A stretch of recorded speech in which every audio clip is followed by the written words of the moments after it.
అనిల్ ఈ చాటింగ్ కూడా ఇచ్చేసి chat box please mute it. Continuous ఏదో రాస్తూ ఉంటారు. లాస్ట్లో చూసుకుందాం feedbacks. Okay okay Maharaj. Will start now.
Namaste, Professor Ravichandran. You have to unmute Ravichandran. Ravichandran, make him co-host. Professor Ravichandran, you can unmute and speak. Yes, Namaskar, Swamiji. Namaste, namaste. How are you? I am fine, sir. Thanks for your blessings. All well? Yes, we shall commence with our prayer and bhajan, etc. Sure, sir. Okay. Namaste to the participants, young and old, volunteers, faculty members, and invitees. We shall have the institution prayer, followed by the opening song, recitation by our volunteer, and then have the very interesting, thought-provoking interaction with Professor N. Ravichandran.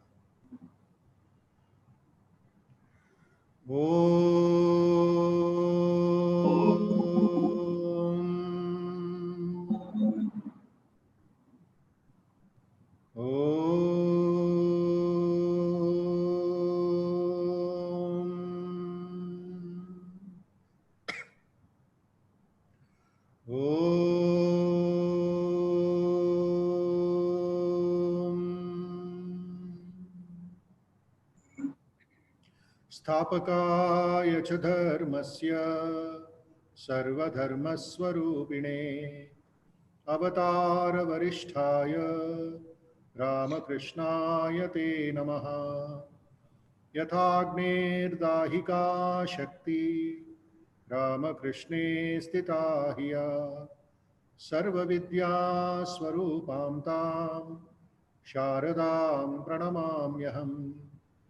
नमः श्री यतिराजाय विवेकानन्दसूरये सच्चित्सुखस्वरूपाय स्वामिने तापहारिणे अखण्डमण्डलाकारं व्याप्तं येन चराचरं तत्पदं दर्शितं येन तस्मै श्रीगुरवे नमः। तस्मै श्रीगुरवे नमः। ओम सहना भवतु सहनौ भुनक्तु सह वीर्यं करवावहै तेजस्विनावधीतमस्तु मा विद्विषावहै। ओम शांति शांति शांति। हरिः ओम।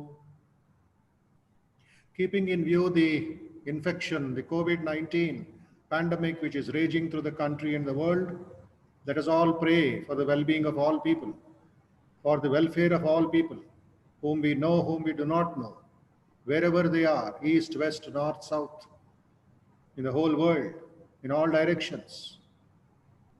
Let us chant 2 shlokas, Sarve Bhavantu Sukhinah, Sarvastaratu Durgani, with great devotion, with faith and love.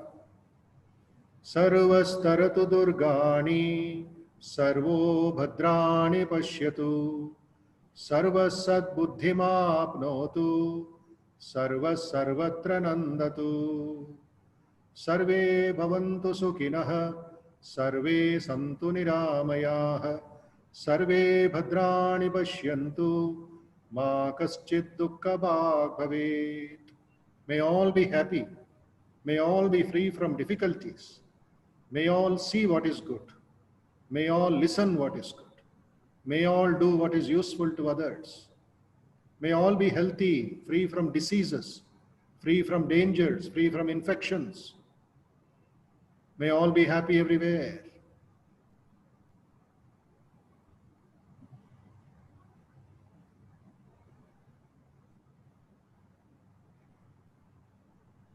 Namaskaram once again after this initial prayer. As usual, we will have an opening song, which is a tradition of our Institute of Human Excellence. Any function, small or big, we have this, our friends who are expert musicians, artists of different levels, different grades, highly devoted, and upcoming youngsters who are of good support. So we have with us Karthik Raman from Bangalore, who is a musician, vocalist under Shankar Mahadevan and other great people. He has been coming to us every Sunday, whenever possible. 95% he is there. So today he has made himself free, and I request him to sing a bhajan, which I forwarded to him. He has tuned it, and let us listen and enjoy the wonderful vocal music opening song by Karthik Raman. Thank you, Karthik, for coming online. Thank you so much, Swamiji. It was the pleasure of your company and singing. It's indeed my pleasure to be a part of the 21st year of Vivekananda Institute of Human Excellence, and I feel honored that you gave me this opportunity to compose this bhajan, Chetan Dev Ki Seva, and I hope that my composition reaches out. I have made it from my heart. I hope it reaches out to all of you and all the people and spreads peace and happiness and joy. Yeah. Thank you. I'll just share my song.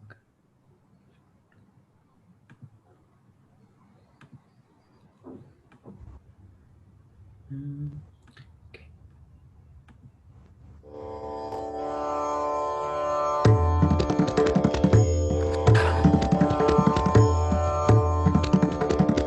चेतन देव की सेवा करो नर, चेतन देव की सेवा करो नर, जन्म सफल हो जाए तुम्हारो, जन्म सफल हो जाए तुम्हारो। घट घट पूरण एक निरंजन, घट घट पूरण एक निरंजन, द्वैत भाव सब दूर निवारो, चेतन देव की सेवा करो नर, जन्म सफल हो जाए तुम्हारो, जन्म सफल हो जाए तुम्हारो।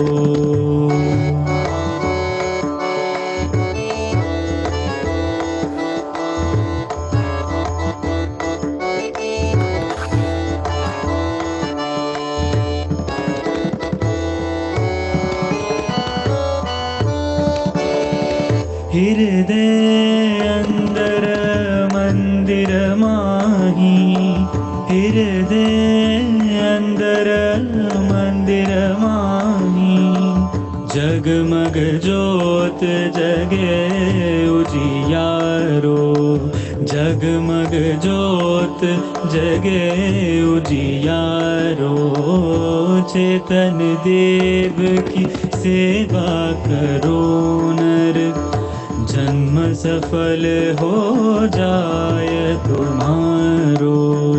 प्रेम पुष्प से पूजन कीजे, प्रेम पुष्प से पूजन कीजे, मन दीपक धर ध्यान विचारो, ब्रह्मानंद उलट सुरती को, ब्रह्मानंद उलट सुरती को, कर दर्शन भव बंधन तारो, कर दर्शन भव बंधन टारो, चेतन देव की सेवा करो नर, जन्म सफल हो जाय तुम्हारो, जन्म सफल हो जाय तुम्हारो, जन्म सफल हो जाय तुम्हारो।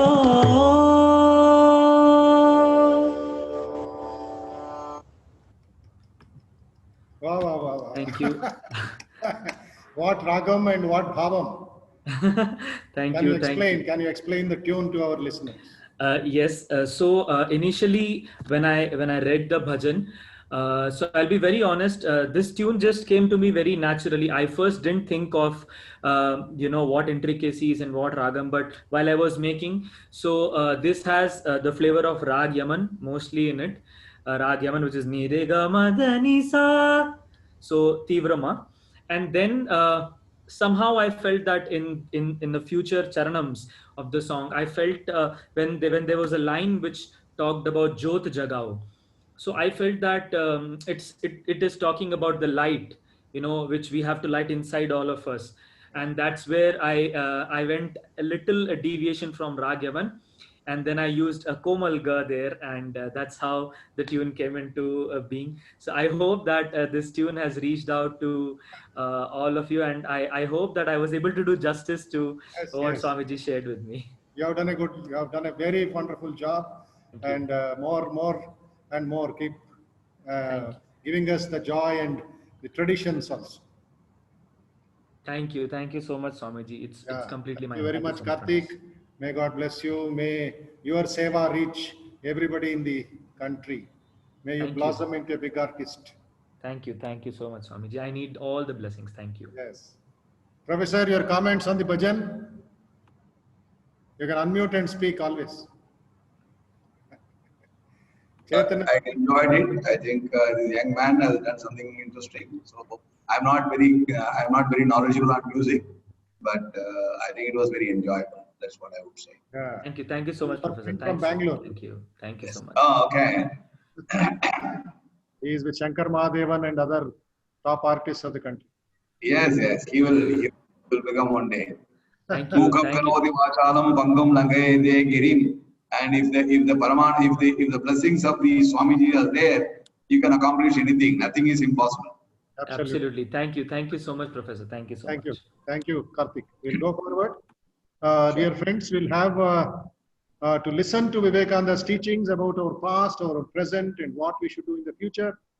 We have with us our volunteer and student of VIHE, that is the Vivekananda Institute of Human Excellence, Miss Parvita of 10th standard, to come and recite what Swamiji has to say about our glory of the past, the ancient wisdom that we have. Miss Parvita, please. Our pranams to the Holy Trio. Namaste Swamiji, namaste to the respected speaker of the day and all the delegates present in the webinar. Swami Vivekananda continues to inspire us in every walk of life. We, the students of Bal Vikas, are going to present few quotations of Swami Vivekananda. Call upon the sleeping soul and see how it awakes. Power will come, glory will come, goodness will come, purity will come, and everything that is excellent will come when this sleeping soul is roused to self-conscious activity. You have to grow from inside out. None can teach you. None can make you spiritual. There is no other teacher but your own soul. We must be thinkers. We must electrify society, electrify the world. We must first have the strong desire to get free. Be not afraid of anything. You will do marvelous work. The moment you fear, you're nobody. To me, the very essence of education is the concentration of mind and not the collecting of facts, said Swami Vivekananda. Therefore, what we want is this Shraddha. Unfortunately, it has nearly vanished from India, and this is why we are in our present state. What makes the difference between man and man is the difference in this Shraddha. What makes one man great and the other low and weak is this Shraddha. What is education? Is it book learning? No. Is it diverse knowledge? Not even that. Real education is that by which character is formed, strength of mind is increased, and by which one can stand on one's own feet. Have faith in yourself. You people were once the Vedic rishis. Only you have come in different forms. That's it. I can clearly see as daylight that you people have infinite power within you. Stand up, be bold, be strong, take the whole responsibility on your own shoulders and know that you are the creator of your own destiny. All the strength and succor you want is within yourself. Hold the ideal 1,000 times. If you fail 1,000 times, make the attempt once more. The more, therefore, the Hindus study the past, the more glorious will be the future. And whoever tries to bring the past to the door of everyone is a great benefactor of his nation. Swami Vivekananda told us to know our past. He said, out of the past is built the future. Look back, therefore, as far as you can. Drink deep of the eternal fountains that are behind. And after that, look forward, much forward. Make India brighter, greater, and much higher than she ever was. Utthishtata, Jagrita, Prapyavaran, Nibodhata. Arise, awake, and stop not till the goal is reached. Utthishtata, Jagrata, Prapyavaran, Nibodhata. Thank you. Thank you. Wow. Wonderful. Very interesting coordination, cooperation, collaboration. Thank you, Swamiji. Keep it up. A very good connectivity, networking, and your concentration was very good. Let's spread this message more and more. Yes, Swamiji. In all institutions, in all webinars. Okay? Be ready whenever you get the invitation. Yes, Swamiji. Professor, your blessings for them. Sir, it is very exciting to listen to both these young children. They are very committed, and I think they did a great job. So I think it's all under your tutelage, sir. Things cannot be different. It has to be only excellent. The Lord is taking care. Sharanamaham prapadye. Sure, sir. Delighted to be a part of this little program, sir. I'm happy. So now, my dear friends who are in the webinar, hundreds of you from all over the country, please understand there is one thing that we have to know from Swami Vivekananda, which we are trying to execute, trying to implement, trying to make it more practical and vibrant. He said in one place, the debt which the world owes to our motherland is immense. Taking country with country, there is not one race on this earth to which the world owes so much as to the patient Hindu, the mild Hindu. Here activity prevailed when even Greece did not exist, when Rome was not thought of, when the very fathers of the modern Europeans lived in the forests and painted themselves blue. Even earlier, when history has no record and tradition dares not peer into the gloom of the intense past, even from then until now, ideas after ideas have marched out from her. But every word has been spoken with a blessing behind it and peace before it. This is from a lecture which he gave in Chennai in 1897 on the future of India. He said, just have a look at the past, you are in the present, and the future will be greater. We can learn the lessons. So here today in our webinar, we have with us Professor N. Ravichandran, of whom you will know just in a short while.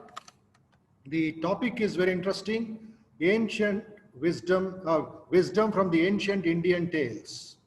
Wisdom from the ancient Indian tales. There are so many stories, so many practical examples between the Guru and the Shishya, whether it is in the Upanishads, whether it's in the Panchatantra, whether it's in Hitopadesha, whether it's Ramayana, Mahabharata, and so many people have come to our rescue at times when we needed that.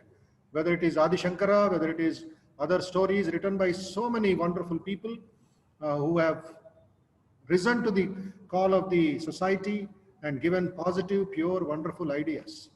And in the modern times, as we said, somebody was, there's a famous saying that Upama Kalidasasya, examples which Kalidasa gave in Abhignana Shakuntalam or Kumara Sambhavam and Bhartrihari and other great Bhavabhuti, etc. In the modern times, a great scholar in Andhra Pradesh said, Upama Sri Ramakrishnasya. How the highest Vedantic truths, he put it into beautiful, simple stories so that a child even will be able to digest it. So in that line of thinking, we have this webinar today, how our youngsters should understand the great stories of Panchatantra, Hitopadesha, Ramayana, Mahabharata, etc. How to inculcate them in modern education, modern times is our project, is our interest, is our what you call collaboration and thinking loudly. So I request Sahiti, our volunteer leader, to introduce the guest speaker of the day, Professor N. Ravichandran. Pranam Swamiji, Pranam sir. Swamiji, hope you can hear my voice loud and clear. Yes, yes. It is loud. Pranam sir. Yes sir, very happy to see you today again sir. My pranams to the Holy Trio, Namaskar Swamiji, Namaste to the revered speaker of the day, Professor N. Ravichandran sir. Namaste to all the respected delegates present in this webinar. Professor N. Ravichandran sir was a former director of India Institute of Management, Indore, and a former professor at Indian Institute of Management, Ahmedabad. Sir was born and brought up in Tamil Nadu, and sir is an IAS MSc in Maths from Annamalai University and holds a PhD from Indian Institute of Technology, Madras. Sir has authored more than 50 research papers in his area of research. Sir has started the 5-year integrated management program at IIM Indore and increased the batch size of the flagship of the PGP program from 240 to 450. Sir has been the visiting faculty to many academic institutions in Europe and India and has a rich experience of more than 27 years. Sir is also known as the best mentor among his students, and sir believes that higher studies are not just a passport to high-flying job, but to become employable is more important. Sir has even inspired the youth to take up innovative projects in management with a vision to take entrepreneurship to next level in India. And we have had the privilege of listening to Sir in the Ramakrishna Math campus during the National Youth Day celebrations in this year, 2020. We were all mesmerized on how Sir elucidated the stories of Panchatantra by connecting them with the management lessons. With all respect, I hand over the session to respected Sir, and we are once again very eager to listen to your wonderful stories, Sir. Pranams. Thank you, Sahiti, and dear participants of this webinar. Professor Ravichandran, as an IIM Indore director for 5 years, and we had a wonderful time in Indore campus. I had visited nearly 7 times, if I'm not wrong. And we had a Vivekananda birthday celebration every year and introduced Panchatantra, Bhagavad Gita and Indian values into the management curriculum and to the younger generation, and takes keen interest in, even now after his retirement as IIM Ahmedabad professor, in sending this message across. So this particular webinar will be a kind of introduction, should I say, of something bigger to come.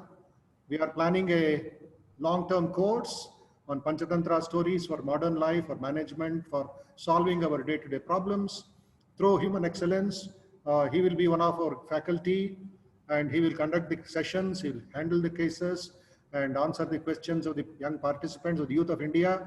It will be a certificate course. Maybe we are planning, we'll take it up in October. And as a 21st year of service of human excellence, this will be a good offering to the entire country. Youngsters from all over the country can attend online classes.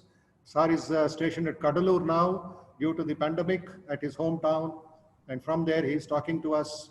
Thanks to Zoom, thanks to other softwares, we're able to connect the unconnected, right from Jammu Kashmir to Tamil Nadu. So we have reached far south, Kadalur, and we are in Deccan Plateau in Hyderabad. And the students are there in Delhi, the participants are there in Bangalore and Chennai and other places. So Ravichandran ji, vanakkam, varaverkirom. And please, next 25-30 minutes, you can share your stories, examples, then we'll have the interaction. Sure, sir. Thank you very much, Swamiji, and I seek your blessings before I begin this little journey. I'm delighted and happy to be here. And in some sense, this is what Swami Vivekananda has said in several sense. Ancientness need not necessarily mean you insulate yourself with the modern developments. Ancientness will mean you stay with the ideas, the thoughts, which are very fundamental. Adopt them as we go along in the context and the environment in which we are operating. Who would have imagined 10 years before that we must be able to talk about tales of India and the wisdom arising out of them through an internet and a Zoom in collaboration with the Ramakrishna Mission and across the country? That essentially means, the fundamentals will remain the same. The packaging has to be contextually made relevant. Unfortunately, the Western world thinks the packaging is very important. The fundamentals are not necessarily important. That is why they keep on changing the cover of the book, but the content of the book is lousy. So therefore, I think the larger point is, this is a classic example of how do we combine the modern technology development as well as the thought process which is ours, which is very deep and which is very fundamental, and that is time invariant. I'm delighted and happy to be here. Swamiji has been very kind. Therefore, every time he speaks about me, he talks about IPM, he talks about his visits to Indore and the National Youth Conference we used to do as Swami Vivekananda's birthday and all. So he is very kind. And in fact, I still remember vividly the conversations that I had with him. He visited my office when I was in Indore, and I requested him for a picture of Swami Vivekananda, and he very gladly sent it to me. And that picture is still in that office, even though I left the office 8 years before.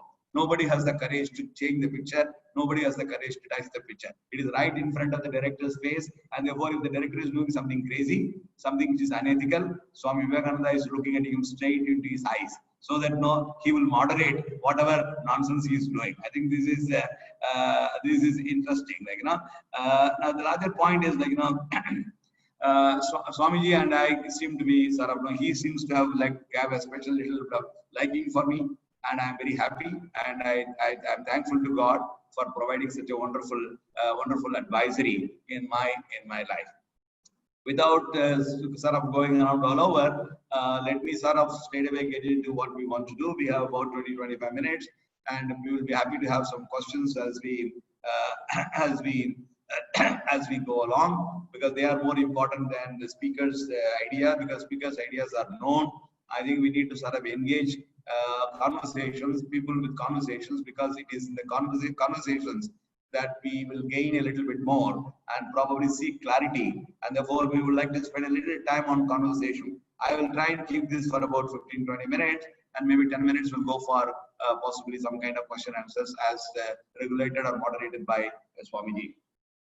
Now, I got a little bit excited about this whole idea of, for example, the best moral lessons in the world are possibly what is being said in Vidurunidhi. The best administrative lessons which should be taught in Lal Bahadur Shastri Academy in Mussoorie is the conversation between Bharata and Rama. When Bharata goes to Chitrakoot and requests and pleads to Rama that can you please come back and take over the kingdom of Ayodhya because it is yours, and my mother has made a mistake, and because of that I am supposed to be in charge of this. This is something which I cannot handle. It is beyond me. It is yours. So please come back and take over this kingdom. At that time, Rama is asking a number of questions to him as what's happening in that place, not in terms of the emotions, but in terms of the administration. If you look at them, that is a brilliant example of administration. So likewise, our literatures, our epics, Swamiji has pointed out, our Upanishads, our epics, and our whole lot of academic Sanskrit literature has got enormous amount of information which can be used irrespective of the context, irrespective of the religion, irrespective of the location that we are living. And therefore, they are essentially some kind of a compass for conducting our life in a meaningful way. This, I think, is the larger context. Now, because I am a small person and I don't have such an expertise and I'm not a great scholar, I like to start with something which is very small, and slowly I want to build this up as we go along.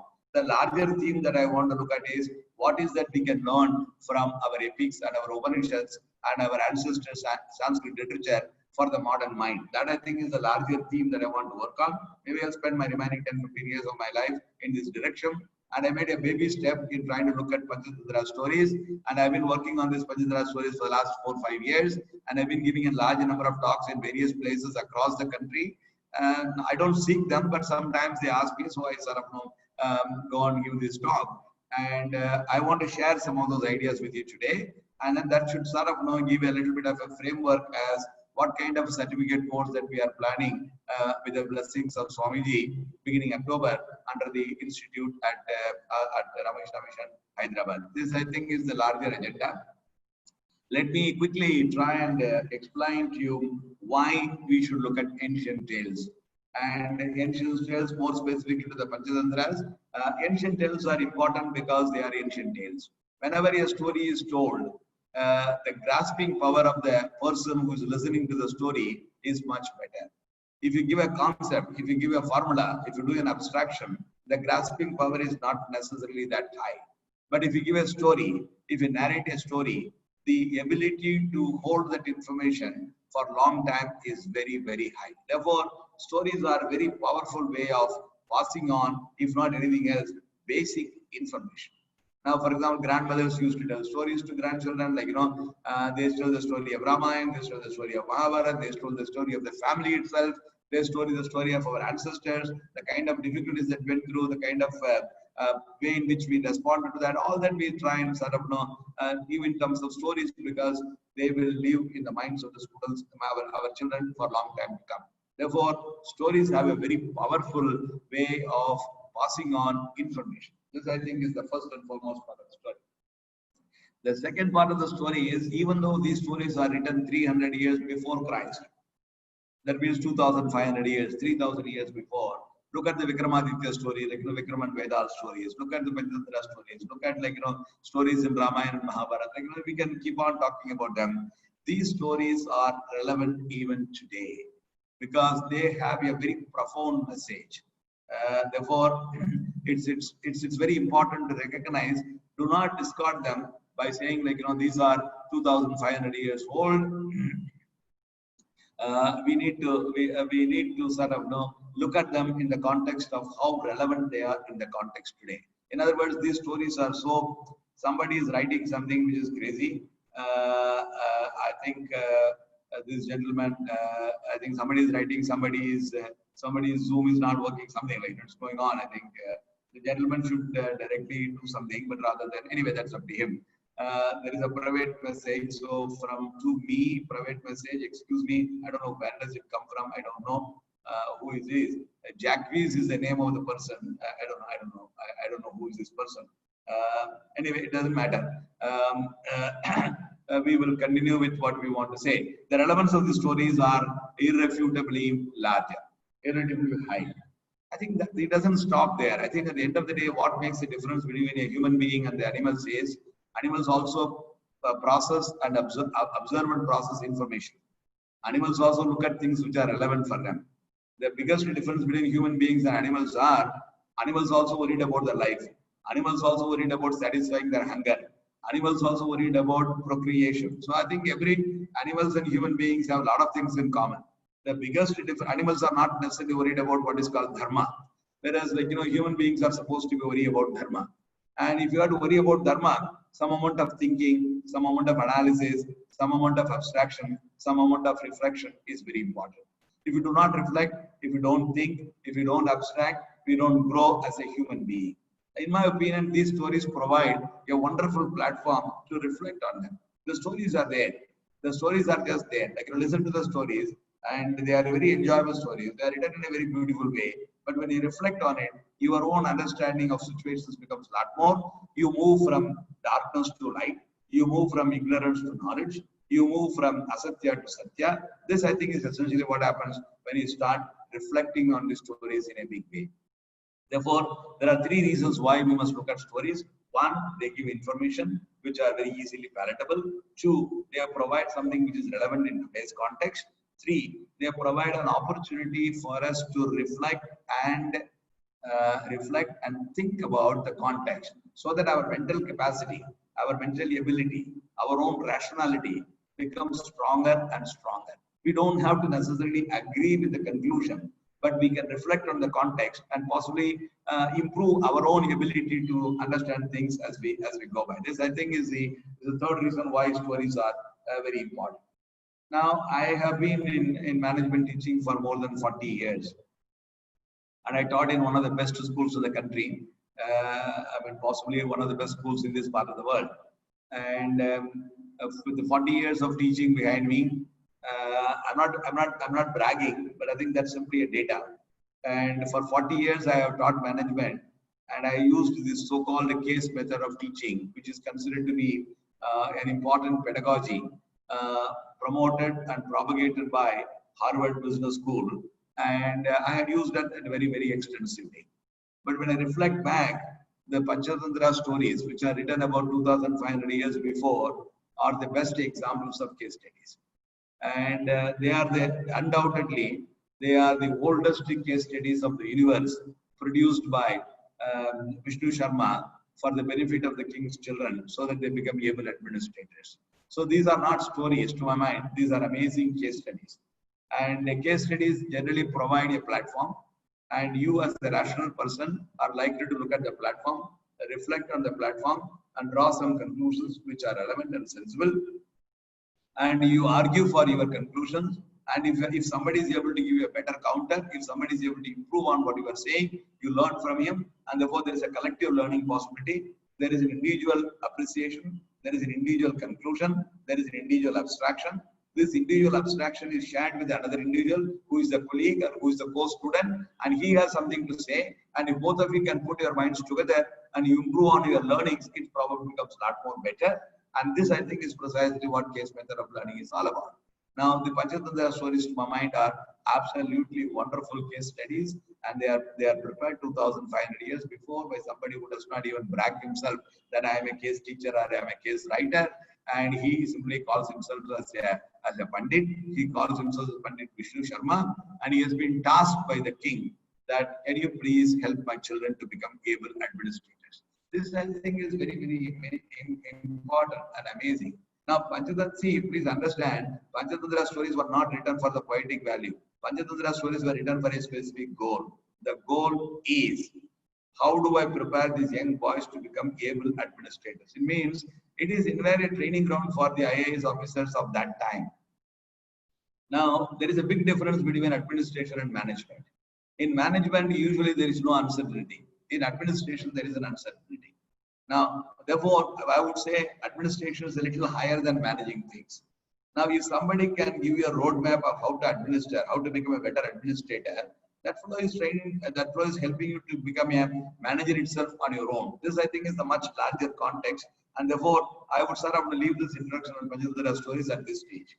There are 60 of these stories, and the modern and the ancient way of dividing them is they are divided into 5 books. That's why it's called Panchatantra. And that may or may not be relevant in today's context. And I sort of pick up these stories at random and try and use them to the extent that is possible to my advantage as we go along in terms of communicating what I want to communicate. So this, I think, is the context. I think I set the context. What I'm going to now do is I'm going to narrate 2 small stories to you and use that opportunity to sort of develop a little bit of an abstraction. And then that will give you some idea of a sample of what we are going through this course. And then sort of try and draw a broader canvas as when you look at these 60 stories in a very comprehensive way, what kind of messages they can possibly give. I'm very impressed that we have got something like 260 people attending this webinar. This is a very impressive number. I don't know how Swamiji can do this kind of tricks. When we do webinars, we don't even get 2 fellows, including the speaker. Speaker is 1 fellow, and somebody who is operating the computer is another fellow. We only have 2 people. Whereas Swamiji has managed to get 260 people on a Sunday sitting in Hyderabad without moving a little bit here and there. I think this is amazingly brilliant. Only he can do that. We can all only get mesmerized by his power and ability. Now, I am so happy that nobody has listened to me. At no point in time I had 260 people listen to me in my lifetime. So I feel very, very honored and excited. Now, I mean, actually it's 270 people. So that's a big number. Now, let me just sort of get on to this story. And the first story is what I call the story of a blue jackal. I don't know whether I mentioned this story in some of the seminars in Ramakrishna Math. It's quite possible. because there are only 60 stories. Sometimes I try not to repeat the stories, but it's quite possible that the stories get repeated without my knowledge. It doesn't matter, because after all, the audience are very different. Even if the audience are the same, they may not remember what I said last time. Therefore, I think it's probably okay. Now, this story is a small story, but I'll just quickly narrate this story and seek your comments as what do you think is the learning of this story, and then we can sort of share what I think is appropriate from my point of view.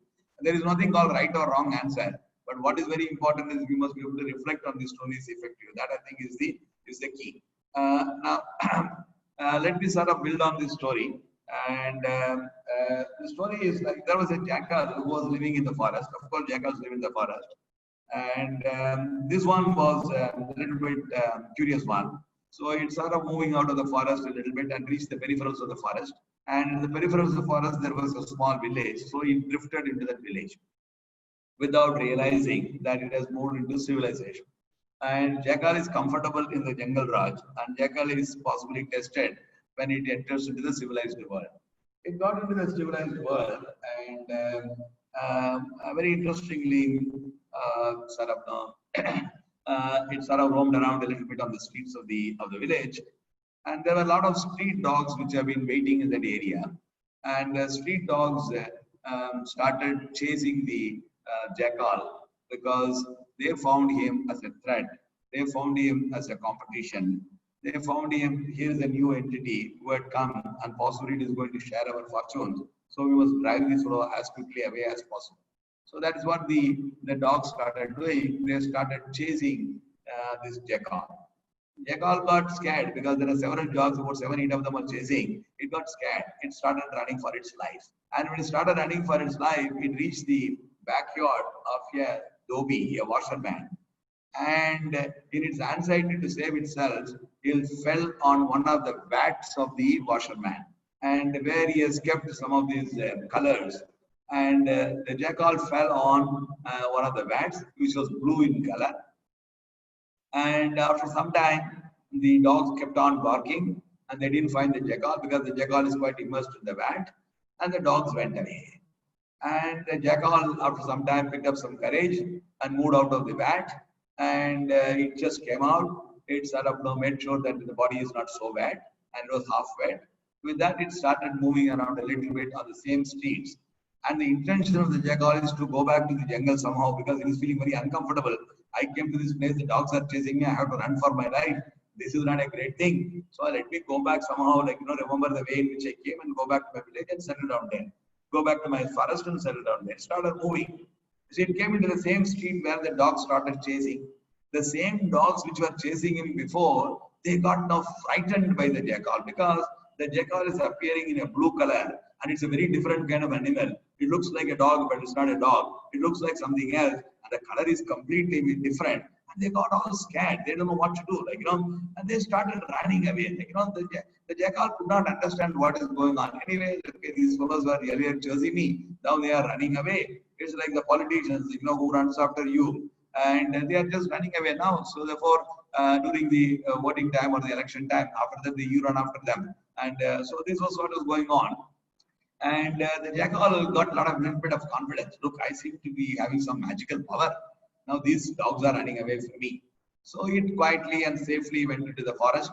And when it went to the forest, he saw some interesting animals, small little animals coming on the way. There was a squirrel which saw this jackal. The squirrel has never seen such an animal in its lifetime. So he said, Namaste ji, aap kahan se aaye hain? Mera pranam hai, mujhe aap pareshan nahi karoge na? So it saluted him and went away. And then there was another rabbit that came, he did the same thing. A cat came, he did the same thing. A buffalo came, he did the same thing. A cow came, he did the same thing. A crane came, he did the same thing. And slowly, larger animals, a bear came, he did the same thing. Another jackal came and said, you seem to be my origin, my clone, but you seem to be very, very different. Maybe God has created you very differently, and you are probably a very powerful fellow. Therefore, let me put my pranams to you. Please don't bother me. Then all of a sudden, an elephant showed up. Look, I have never seen such an animal in my lifetime. This should be God's creation. Who knows what powerful this animal is? The elephant also sort of bent down before this blue jackal and saluted and said that, oh, maybe God has created you with so much of power and excitement. So let me salute you. So this has happened. And then slowly, the lion of the forest came. It also said, look, I have never seen such an animal in my lifetime. And therefore it also saluted him. And then the lion said, look, I am the king of the forest.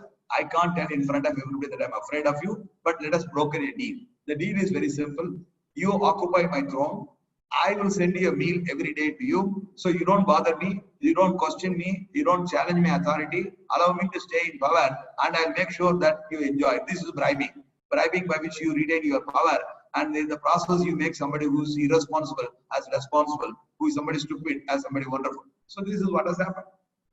So Jackal said, fine. See, Jackal was terrified when it saw a lion before. But now the lion is standing before it begging, sir, please occupy my throne. I will give you food every day, and you are my boss. So I am afraid of you. So I will look after you. Don't worry, sir. But don't try and destabilize my kingdom, destabilize my kingmanship. So please help me, sir. Like it is pleading. The jackal was smiling inside. What is my luck? How God has been so kind. Now all these animals, elephant, where will I go if the elephant just catches me and throws me out? That elephant is prostrating before me and asking for please don't bother me. So the jackal was absolutely intoxicated with that newly grown power. And it said, okay, with great generosity, it showed to the lion, all right, if that is your wish, I don't mind honoring your wish. I would like to be independent. I would like to rule the forest.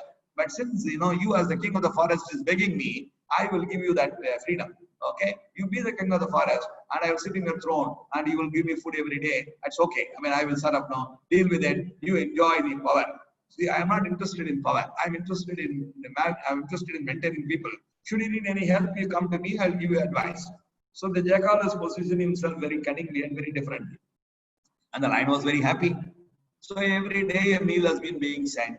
Now jackal being very small, it sat on the Singhasan. It is like, a small fellow sitting on a large throne. Now when it sat on the Singhasan, it was not able to fill the Singhasan. It was sitting in one corner of the Singhasan. And the people watch this, but nobody bothered because this looks like a strange animal. Why to pick up a quarrel with them? Our self-defense is more important. Leave him alone, they went away. So this was going on for a while. But the lion somehow got a little bit suspicious in its mind. This animal is not such a great animal. It doesn't have the strength. It doesn't have the stamina. But the pretty fellow is looking very different. The packaging is very different. So let me call the bluff. So it has been watching him very slowly every day. The food is being given, etc., etc. And what so happened, there was one full moon day. At about 11 o'clock in the night, the moon was glowing on the sky beautifully. Kalidasa would have described it very, very interestingly. Since I am not Kalidasa, I can only say the moon was in the sky beautifully, nothing more. Whereas Kalidasa would have given a great shloka.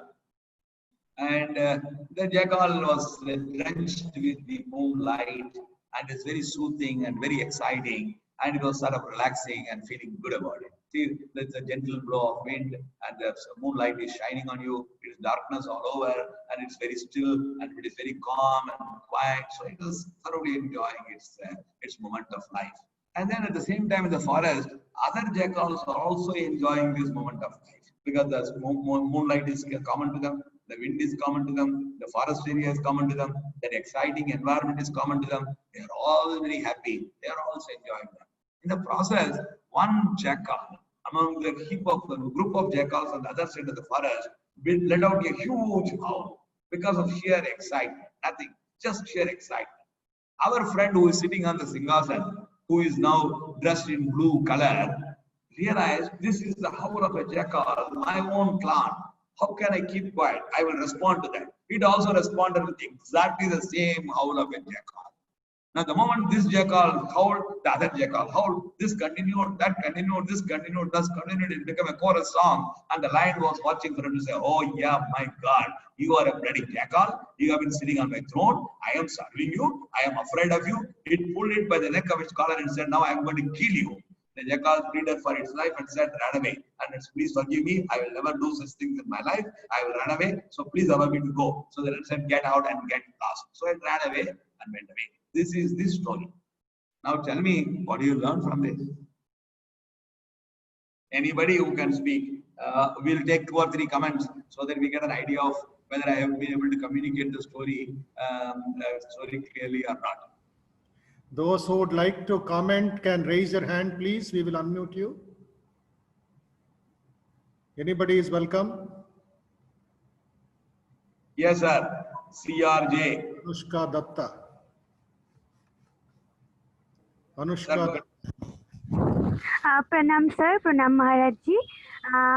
I think it is don't think you clever by changing your outer attire only. Okay. Say it again. Outer attire only. What did you say before?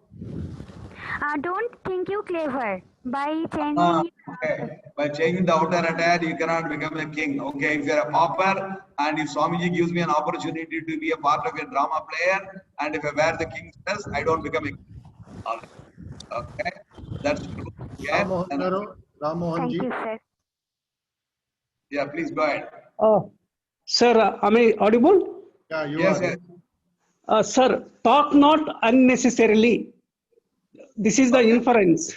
Okay. Talk not unnecessarily is an inference. That's very true. But if the moon is shining so beautifully, and if the wind is blowing so gently, and if the environment is so pleasing, why would you not respond to your natural instinct? That is the ability to constrain, to restrain oneself. Yeah, but that is Ability not to possible, sir. restrain. If all of us have restrained ourselves, we will not have children, no, sir. No, sir. Swamiji did not listen to this because Swamiji is beyond this.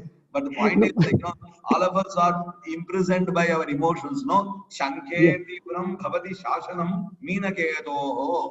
This is the sloga which Swami Vedanta Desika said when he has to describe the Rama's plight when Sita was abdicated by Ravana.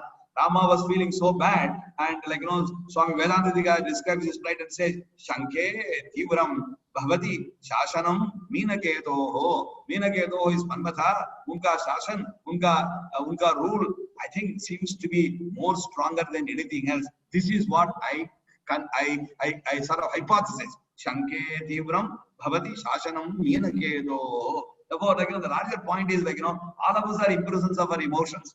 You are absolutely correct. It is good idea to keep quiet. Then I become a Siddha Prajna. If I become a Siddha Prajna, I become probably a very, very 1 million or 1 billion of, let's say, a sadhu or a swami or a sannyasi. But but it's not possible for us because we are made up of this flesh, blood, bone. Our conditioning is different. Because our conditioning is different, we respond to stimuli. This, I think, is the reality of life. Yes, I think I agree with you. We must restrain our emotions to the extent possible. Swadharmo, Bharati Devi, please. Paradharmo, Bhavya. Somebody has written something in Sanskrit. Bharati Devi will take. Bharati Devi. Sure. Yeah, please. Bharati Devi can unmute. Bharati Devi. Good morning, sir. Good morning. Sir, I think God has decided a place to every creature with certain responsibilities to follow. So, in my opinion, every creature should try to be within its own limits and not try to get into somebody else's shoes. Okay. In other words, just mind your business. That's what he's saying. Yes. Mind your business. Do not outgrow your broad characteristics, etc.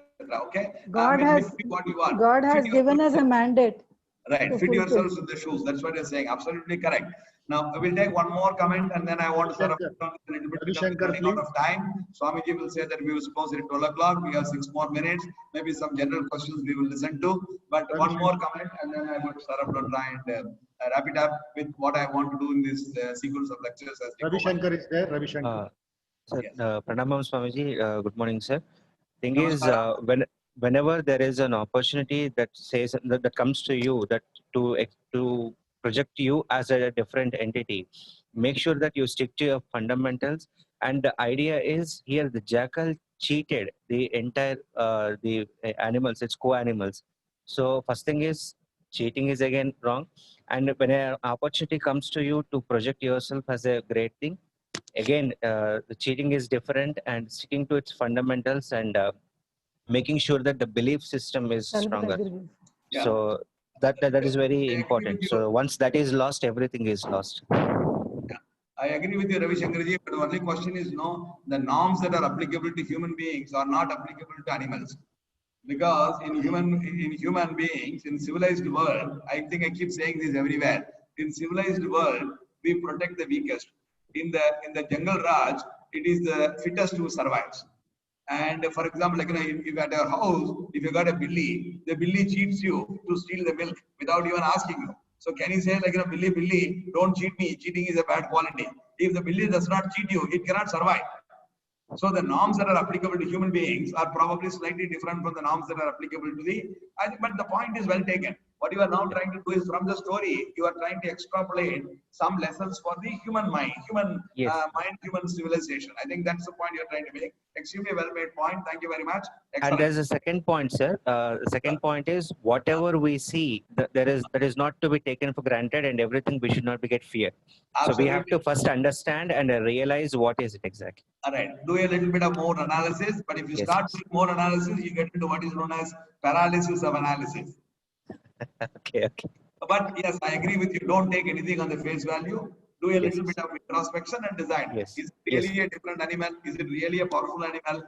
Should I be afraid of that? Nobody did that. Everybody followed this story. I think that's an amazing story. Yes, amazing insight. Yes. Sure. Anything else? Swamiji, should I now wrap it up, or you want to take some more questions? One more story we want. One more story you want? Okay. But let me sort of give this a little bit of what I think is important conclusion from this. I see it from the Arctic point of view, because somewhere, like, I've been in this management business for so long. So my Arctic point of view of this description is, ill-gotten power, ill-gotten wealth, ill-gotten name, ill-gotten fame will not last for long.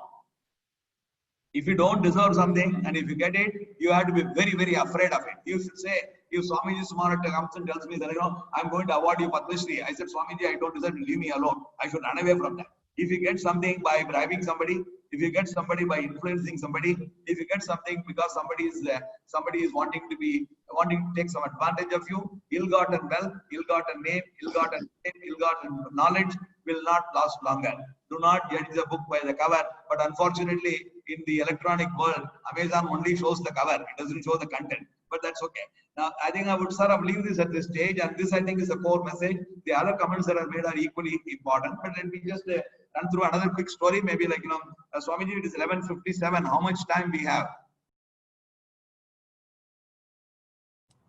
Up to 12:15.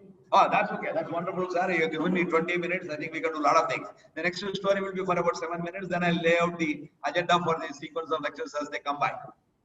There was once upon a time in a kingdom, there was a king. This king was, of course, a great warrior. He was very fit and he was running his country very well, etc., etc. But he had one little weakness. Even Ravana had a great weakness, like, even though he's a great warrior. And this king had a little bit of a weakness, and he has befriended with a monkey. Because the king felt all human beings have come from monkey. So if I have to make a friendship, let me make a friendship with my oldest ancestor. So he became friendly with a monkey. And this monkey was given extraordinary privileges in the palace. It can go anywhere. It can visit the king anytime. For example, one IAS officer told me, sir, I am private secretary to the CM of the state. I can go to his office anytime without asking him. In a day, I go to his office 30 times. I just knock on the door and go. I have a private entry. So likewise, this monkey was given the privilege of seeing the king whenever it wanted. It can go and see that. Don't draw any comparisons between the IAS officer and the monkey, but I'm just showing the story. And the monkey can go and see the king whenever it wanted. It can order with the ministers. It can also be present even when the queen and the king were together.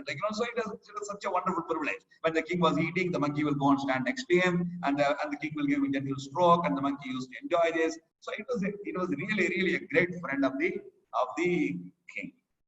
And the monkey felt, see, this king is showing so much of affection to me. I must be his full-fledged guardian in my life. This is the resolution the monkey has made on its own. So one day what happened was the king went on hunting, and the monkey also went along with them. And the monkey will sit on the elephant, it will sit on the horse for a while, it will sit on the chariot, it will sit on the palanquin of the king. All that it will do, and everybody tolerated it because it is the greatest friend of the king. You can't afford to ignore him, and if you can't afford to insult him, so this was going on a little bit. So the king had a great hunting day, and he came back, and the monkey also came back with him, and the king went and took a very long bath, And then, like, he wore some finest clothes on him, and a great meal was prepared, and the servants came and served him a great meal, and he ate the meal, and he went to sleep in his bed.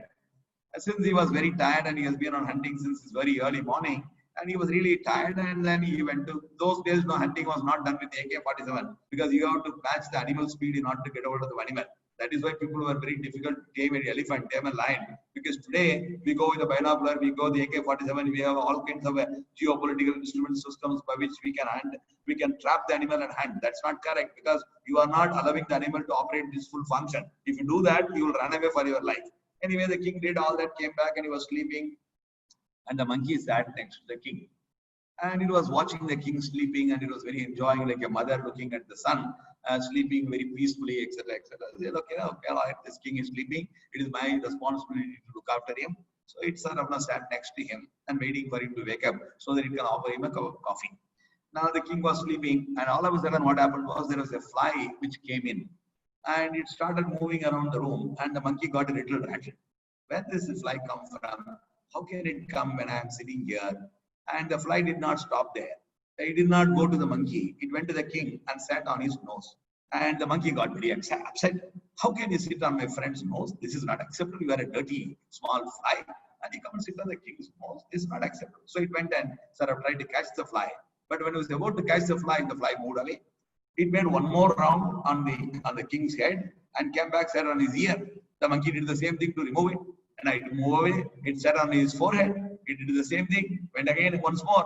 And then finally, the monkey got really upset. Look, I am going to fix this very fellow. It is bothering my king. He is sleeping. He doesn't have any understanding of what's going on.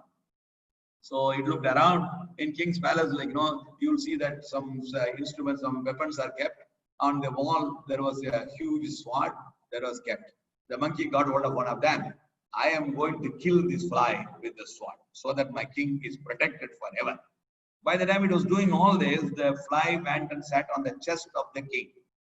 And the king has got a broad chest, 56 inches, and the fly is sitting in the middle of it. And the monkey has got the sword in its hand. It aimed the fly and inserted the sword on the fly. The fly flew away. The sword went inside the chest of the king, and the king died.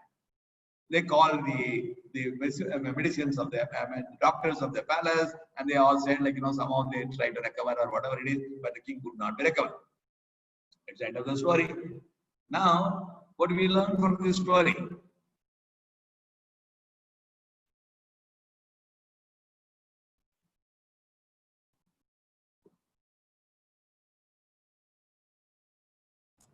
What do we learn from this story? We'll take up Rajalingam. Rajalingam can say. Rajalingam, please. Yes, sir. Good morning, sir. Yes, sir. Sir, actually, I raised my hand first story, sir, not this. Yes, I know. That is why you have been given an opportunity now. Yeah, no, quickly, please. I would like to tell the first story. You don't want to talk about it, it's fine. We can go to somebody else. Okay. Okay, sir. Actually, so when the power is there, we have to utilize it. When we have a power, we have to utilize it. That's what the monkey did. A few things never be compromised. Actually, when the power is there, we have to go ahead with that. Okay. You are talking about the first story or the second story? Second one. First story is when. Okay. Excellent. Anybody else? Bhavik Patel, please. Bhavik Patel. Bhavik Patel. Good morning, sir. Good afternoon, sir. Good morning. Patel sahab. Second story. About the second story. Kem jo Bhavik bhai? Majama, sir. Acha, theek hai. Okay. Sir, about the second story, we should show little compassion towards fools, but definitely we should, we should limit them. Like we should stay away from them. Okay. You think the king has made a big mistake? Bhavik bhai, do you think the king has made a big mistake? Unmute and speak, Bhavik.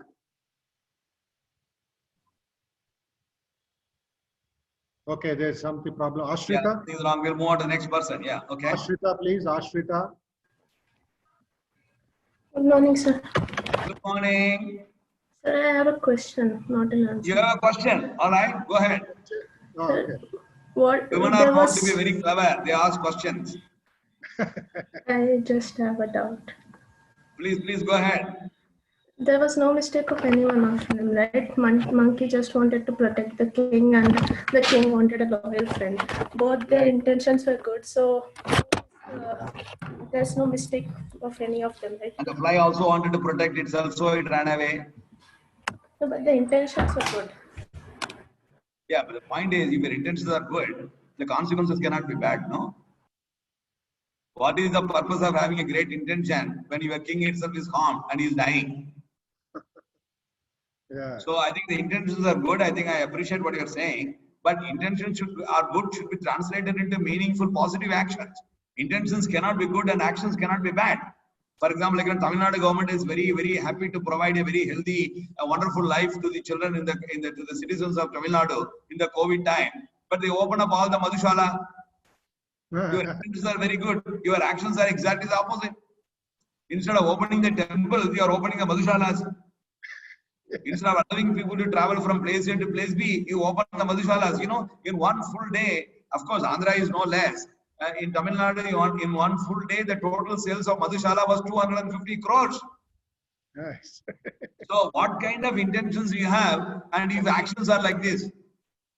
For example, like, you want to provide a great government. Now, Pradhan Mantri, agricultural scheme, 120 crores has been looted by farmers who are not farmers.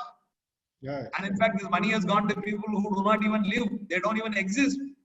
So your intentions and actions should go hand in hand, you know. Yeah. Madam, do you follow what I'm trying to say? Think about it. Tulsi Kapoor, please. Yeah, one more comment, please. Tulsi Kapoor. Tulsi Kapoor is there? Our student, GIH student. Hello. Yeah, yes, Namaste, madam. Swamiji. Namaste, Professor. Namaste, namaste. So what I drew from this story is being friends with fools isn't wrong. It isn't a problem. Giving them the control over your life is wrong. Absolutely. You got it absolutely right. Like, in management, we talk about empowerment. Yeah. Empowerment is a very important thing.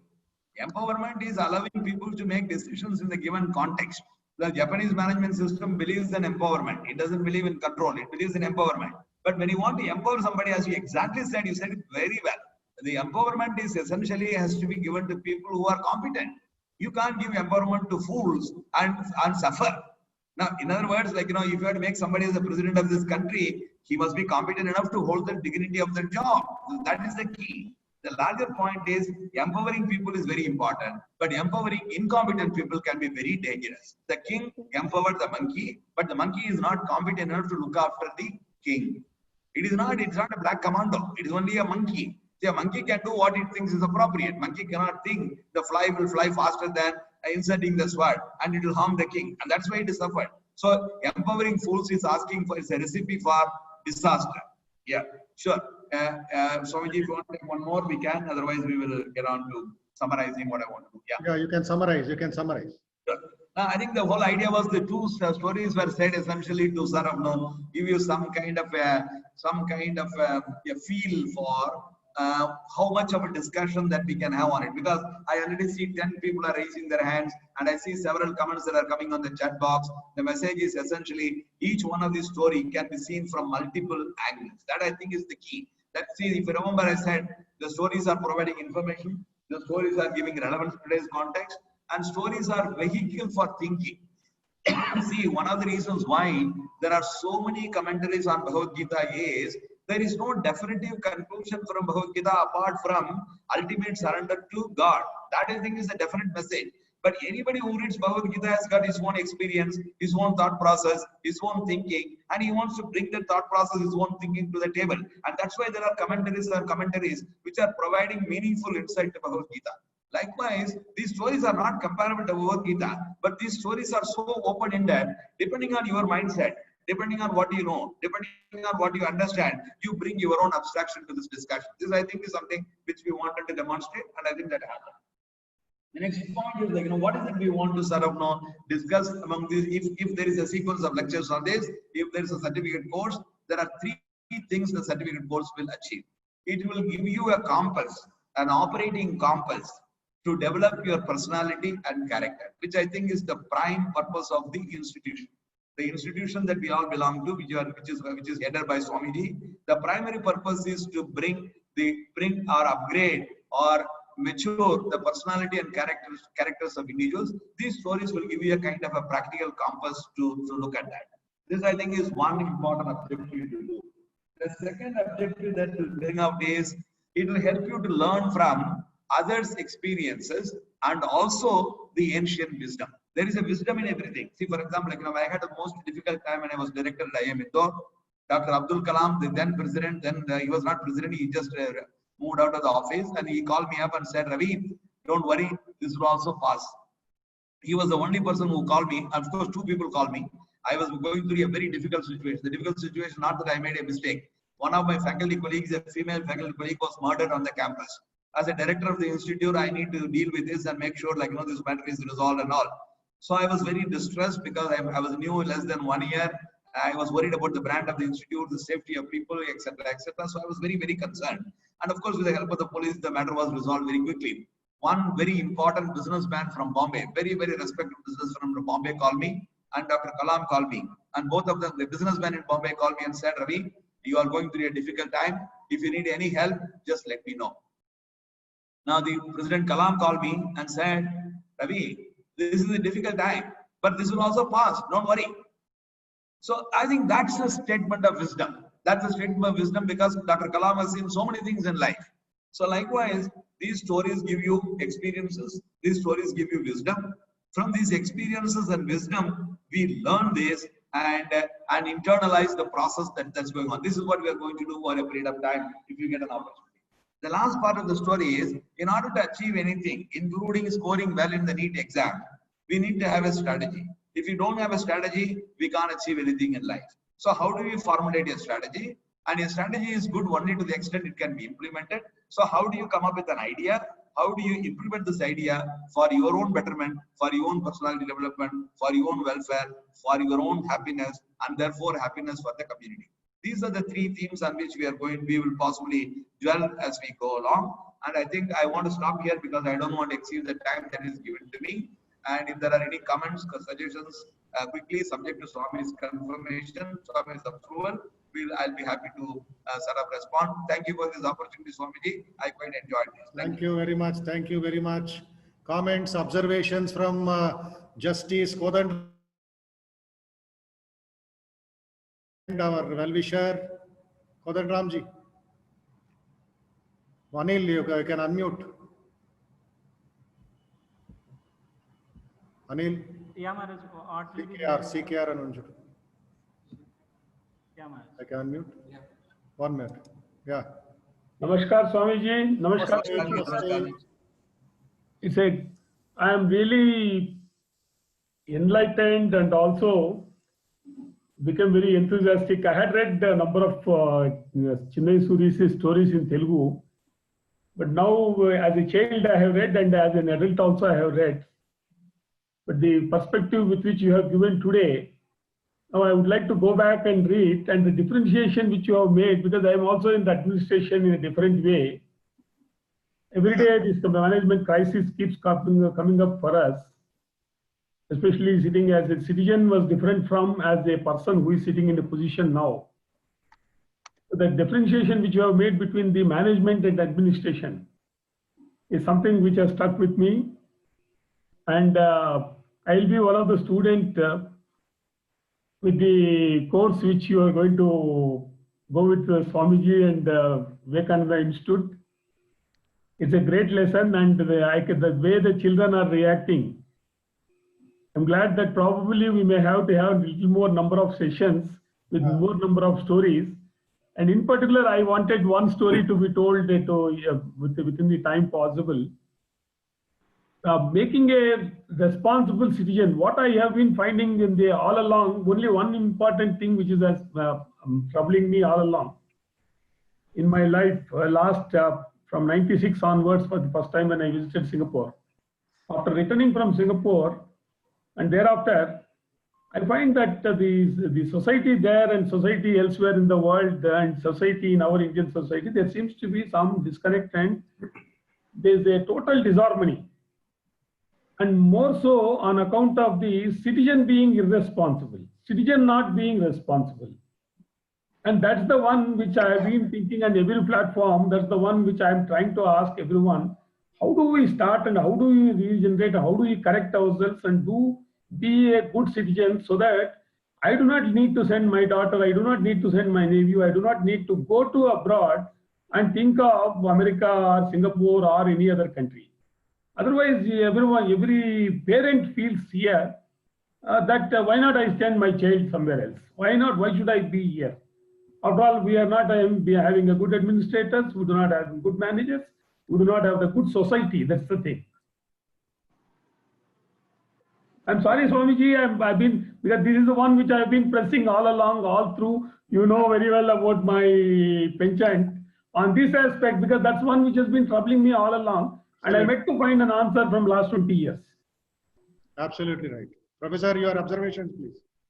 No, sir, I think I completely agree with you. I think he's talking about self-discipline. He's talking about people, citizen-centric view of life. And if that happens, again, I'm reminded of, sir, first of all, to the justice knowledge, I should bring this to his knowledge.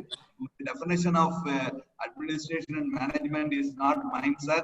It was written by one of the very outstanding and honest bureaucrats of this country. He called Makesh Neelakan Butch, Yaman Butch. You might have heard of his name. He was a very distinguished civil servant of Madhya Pradesh cadre, and he resigned because of the conflict with Arjun Singh. His wife became the chief secretary of Madhya Pradesh. So he wrote in an article, he wrote about 250 articles and used to share that with me. In one of the articles, he made this distinction very clearly, and I have borrowed that, and I'm happy that it sort of appealed to you because I think it was very appealing to me.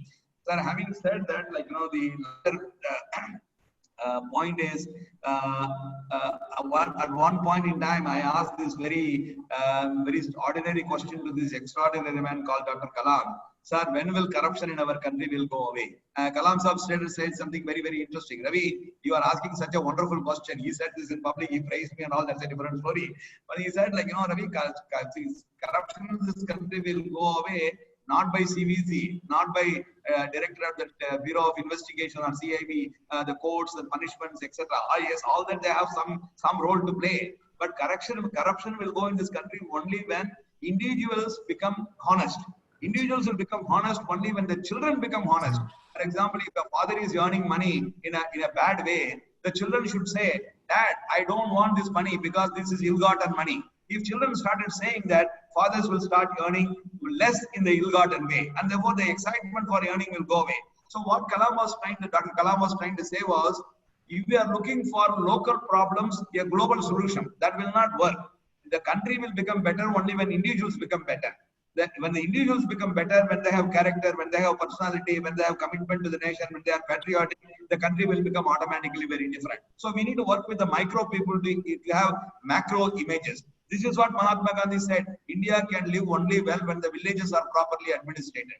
But we are not doing that. We are just looking at planning commission, which is at the larger level. We need to set up now. I think I completely agree with Justice Saab's observation that we need to focus on individuals, make sure that they are well-grounded, make sure their personality is built strongly, and they become responsible citizens. That I think is the key. Thank you very much, Justice Saab. Thank you so much for the opportunity. Thank you very much. We'll take one more observation from a very senior journalist of Hyderabad, Mallishwar Garu. Namaste, Swamiji. Namaste. Namaste, Raviji. In fact, very interesting, very exciting your lecture today. My small suggestion is that the introduction could have been reduced and one more episode could have been added. I agree, sir. So that it would be more exciting to people. And they draw but inference from the stories. I think this is more session. Thank you, sir. Sure, sir. I will take that suggestion positively. When we do these sessions a little bit more leisurely and longer duration, we will have more stories and almost zero introduction. We'll take Shilpavalli Amma, Unnara. Shilpavalli Amma, she's a police officer. Oh, okay. Shilpavalli Amma, please. Shilpavalli Namaste, Amma. Namaste Swamiji, Namaste, Namaste, Professor. namaste. Yes, namaste, madam. Your observations. Where are you located, madam? Swami, Professor Ji, I am at Hyderabad, Rachakonda Commissioner of Hyderabad. Okay. I feel fortunate to be invited by Swamiji to join this session, and out of my own interest in stories, especially because I keep telling my son, who is 4.5 years, I've started telling him stories since the age he is in my, probably when he's in my stomach also, when I was carrying him. All right. That is like Dhruva. That is like Dhruva. Yeah. So taking cue from, I don't know how far it is true, or I didn't want to go into all that, but taking cue from what Narada has done to Prahlada. So I thought even I'll also start do something for whatever I could do for my kid. Sure. So these stories, I really feel there are so many insights from our ancient wisdom, ancient stories, and whatever knowledge our elders have passed on to us. Unfortunately, because of our craving for instant results, everything we need result instantly. And in that rush of materialistic pursuits, we have left back all that wealth of our country, of our culture. And especially I see kids these days going after mobiles, videos, video games. These are all things which are distracting our generation. And listening to the story and the kind of questions put forth by various opinions put forth by the youngsters in the group, really appreciate all of them for their varied opinions. This is what is required when we stick together. Sure. Very appreciative, very appreciative. Thank you so much. Thank you. We'll take one IT HR young manager, Varun from Chennai. Varun from Chennai can say your observations, lessons. Varun. Thank you so much, Swamiji. Thank you, Professor Saab, for such an enlightening session. As I was listening to the stories, I immediately put a note of the fact that I have to look up my Amar Chitrakatha version of the Panchatantra stories. I think I still have it somewhere. I'm definitely going to pick it up now. For sure. The professors have been very interesting. A lot of people are not aware of the fact, but the Rudyard Kipling book, The Man Who Would Be King, that was later made into a movie as well, a major motion picture. The premise of the film, Kipling himself says, was taken from the Blue Jackal, the Panchatantra story, because that's exactly what happens in the book as well. So it's amazing how our stories, our wealth of literature has touched multiple different countries, multiple different industries all across the globe. So thank you so much. I mean, it was so inspiring, so good to hear these stories. It reminds you of a lot of things, and you relate it even to things like your professional life. The second story you actually mentioned, I saw a very, very similar situation unfold, in a completely different division of the company I was working for around 10 years ago. And we saw, a team that was actually doing very, very well, go down and become a low performing team only because of, some bad decisions and putting someone who's very good at, some other job, putting him in a role that, wasn't really suited just because, things like, so it was sad, but, we've seen things like this, and it's amazing how even at that time, literature has predicted situations that will be relevant even today. So thank you so much, Professor Saab, and thank you to all the participants. Some very, very good messages in the group too. So thank you, Swamiji, most importantly. Professor Varun needs your guidance and support. Sure, sir, whenever it is needed and whenever it's possible, more than happy to happy to. Kodandaram garu Bharati leda? You vintunda Bharati? Bharati is in some other course. Okay. Sunday special. I joined in the name of Bharati. Then I realized. Okay. Yeah. I joined. In fact, I'm there 10:45. I know. Thank you. Okay, we just say one point is what Swami Vivekananda mentions, the story of young Nachiketa, story of Hanuman, story of Rana Pratap and all the other great leaders of India. He had mentioned in America, it is because of that storytelling by my mother, along with the meals, along with the food. She never for a day told me any cock and bull stories, any stories of fear and all sorts of things. She injected into that spirit into me of a Abhimanyu, of a Hanuman, of Nachiketa. And Swami Vivekananda becomes a great storyteller under Sri Ramakrishna's training, and how he simplified entire Vedanta in Gnana Yoga lectures, especially about the Atman idea, the Maya idea, through stories. Whether it's a Narada story, whether it is a Prahlada story, whether it is a Abhimanyu story, Nachiketa story. That is what he wanted our parents to understand, our children, youth to understand. The roots of India is in the Kahan, in the wonderful meditation that they had on these stories, the values that they had, which we are trying to work out. In fact, Professor, we had a brainstorming session with Mohandas Pai day before yesterday. Excellent. This was one of the points that we thought of, bringing in the entire ancient Vedic concept, Vedantic concept, Upanishad concept in NEP, and bring about a metamorphosis. So that the pressure on the students, the less people would go to the court for unnecessary issues, and make a good life out of the situation. So your offer and our 21st Foundation Day has come together. We shall devise the timetable and make announcements and send circulars. For the benefit of the participants who are still on roll, you can write to us at volunteersvihe@gmail.com. Our volunteers will guide you. You can register now itself, pre-booking as they say, and we will inform you. We'll inform the timetable and the course fee, registration, etc. The certificate course. After this is done, there will be a kind of analysis by professor and others. So you can get the benefit out of it, especially the younger generation, and make the best use out of it. There is a comment from Mr. Pawan. Professor, sir, you are really amazing and sowing the seeds for India's bright future. My pranams to Swamiji for organizing this wonderful session. Thank you, Pawan, and thank you all for attending this. And just we'll see last comments from one of our participants if he or she is there. Otherwise, we'll close with a comment. One second.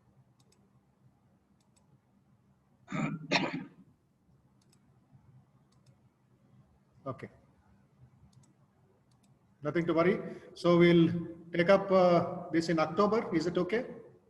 Sure, sir. Sure, sir. These 15 days will take their registration and inquiries, etc. Absolutely, sir. More than happy to start. We'll discuss the modalities and syllabus, etc. Sure, sir. Thank you, sir. Thank you very much, sir. It is a great opportunity. Yeah, I've learned a lot in this process because we are interacting with some very bright people and also some very sincere people. Yes, so that yes. I think will make it very, very different. And I look forward to this opportunity. Once again, thank you, Swamiji. Yes. And as we say, End with a small stotram. Meghna Chawal, you want to say something? Meghna, you want to say something? Namaste, Swamiji. Namaste. Namaste, Mr. Ravichandra ji. Namaste ji, namaste Meghna ji. I'm actually this is not any questioning or anything, but I would wholeheartedly like to give my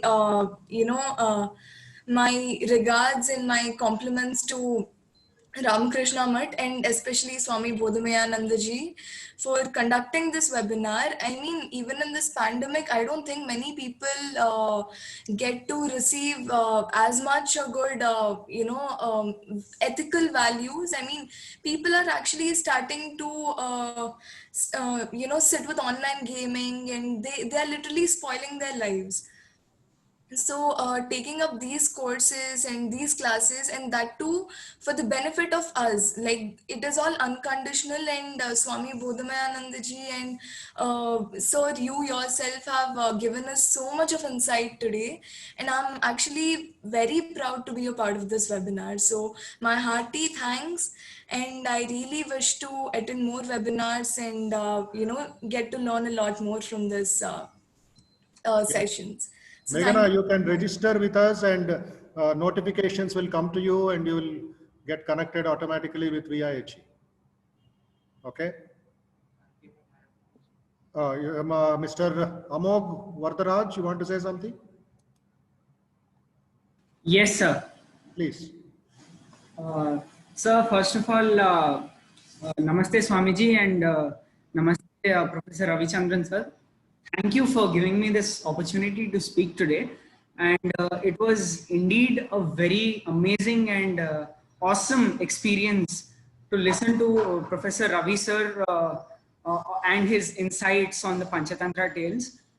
Both the stories that sir has narrated to all of us, I think both of the stories have given us an insight on how both compassion and loyalty can lead to betrayal, and also in a few people compassion and loyalty can also lead to harm.